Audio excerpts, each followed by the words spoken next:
Hello guys, and welcome back to my kitchen. So today we are making spicy millet porridge, and we are also making puff puff. So here is the recipe for you. If you are interested, just keep watching.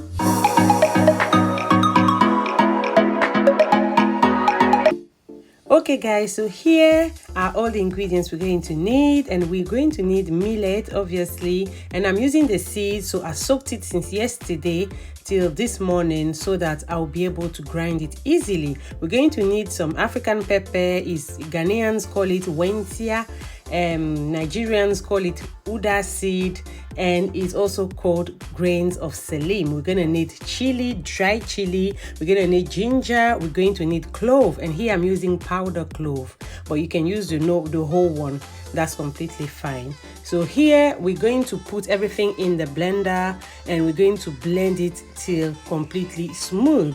So I have everything here is measured already, so don't mind the fact that I'm going to put a little bit and blend as we go, because my blender cannot take everything at once. Yes, so I'm gonna have to do it slowly until it's all blended and combined together, and then we're going to sieve everything. Yeah, so keep watching. We're going to put everything in there and blend as we go until we get everything ready.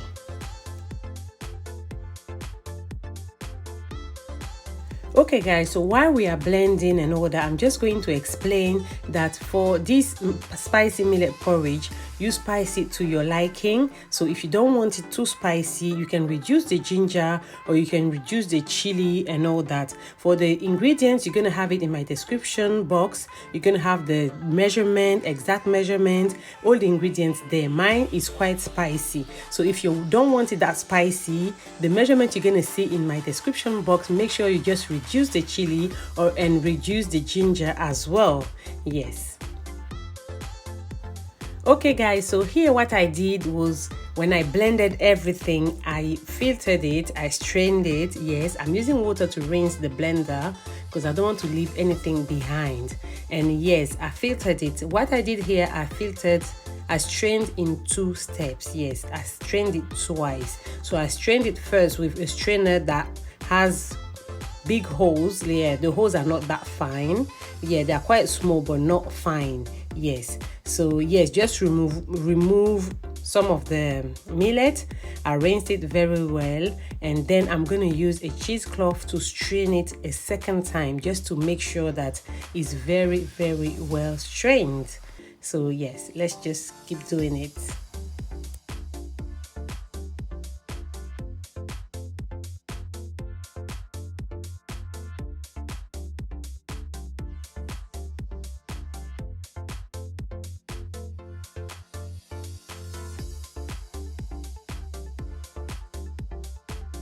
So here is the millet that has been strained the first time. Now we're going to strain it the second time, and like I told you, I'm going to use a cheesecloth. You can use a fabric. If you don't have a cheesecloth, you can use a fabric or something like that. Yes, something that is very fine, because millet porridge, like the millet porridge, the cocoa is very fine. It has to be very smooth, very smooth.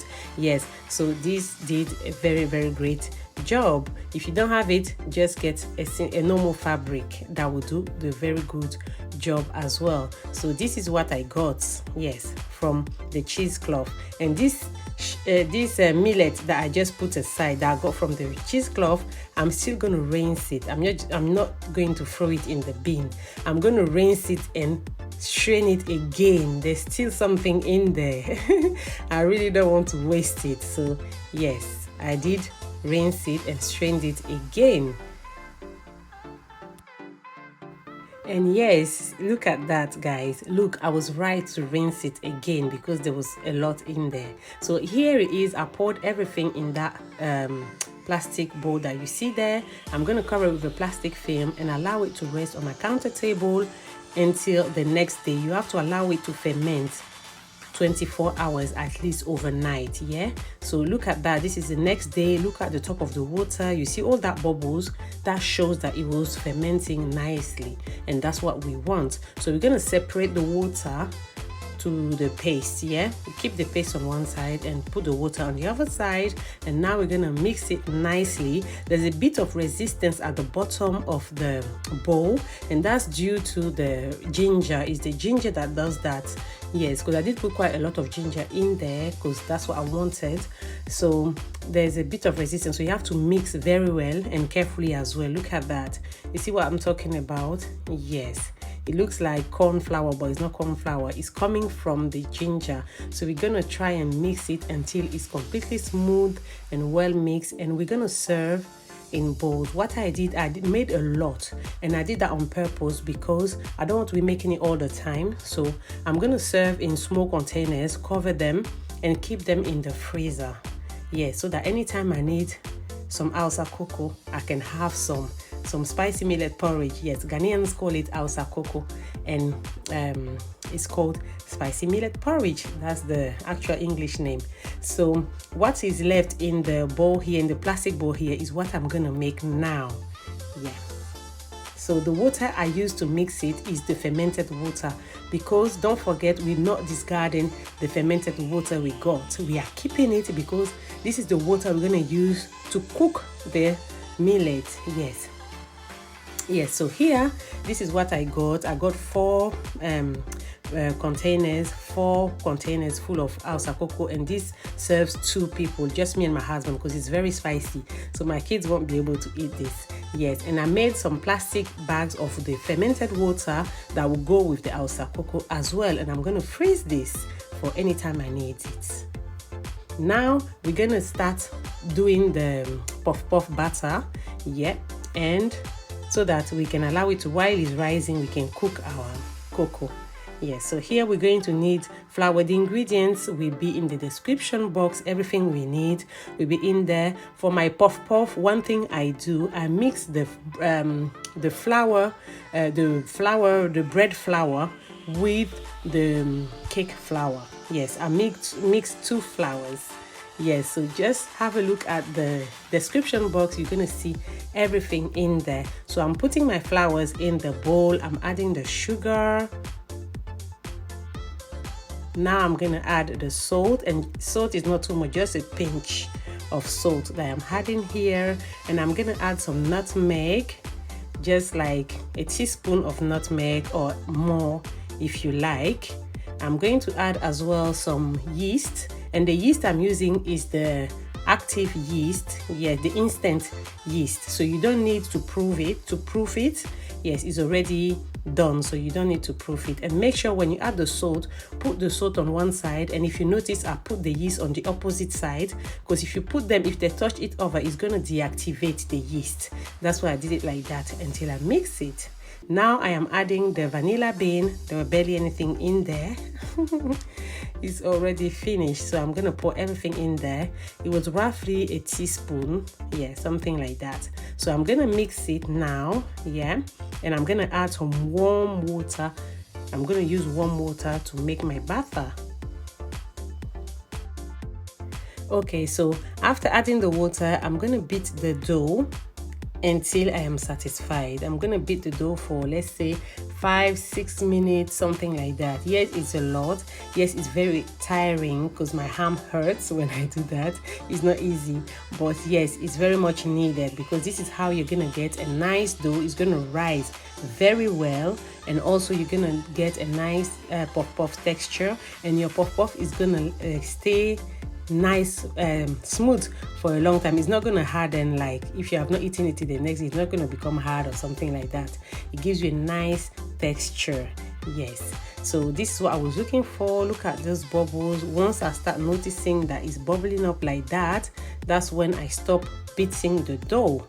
Yes, this is the sign I'm looking for. And once that is done, because it shows me that I've started activating the dough already, and this is going to give me a nice dough. My dough is going to rise very well, and I'm going to get a nice texture of puff. So we're going to allow it to rise, and while it's doing so, we're going to start cooking our hausakoko, our millet porridge. So this water I was showing you is the fermented water we got from the millet. Yeah, so this is what you have in the pot there. What I showed you at first in that small pot is just some water that I left on the side. So if you see that it's too thick, you can use that water to add to it until it becomes lighter. It's up to you. If you like it thick or very light, it's up to you. So here is it. I'm just going to mix it. Normally, the hausakoko original, when the water starts boiling, you switch it off and you add your millet and you keep mixing until it thickens very nicely. But at this point, mine was not thickening, so I had to keep it on low heat and mix it. And once it started thickening, then I switched off the fire and I kept mixing. So my hausakoko is ready. Yeah, it's ready. It doesn't take long to cook at all. And here is our puff puff dough. It's completely ready as well. Look at that. Look at all these bubbles. It's beautiful. Look at that. So now we're gonna fry it.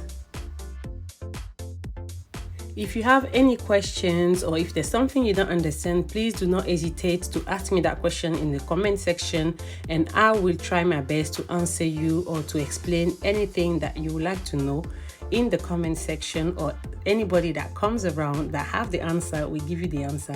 But I will give you the answer too. If I have the answer, I will do so.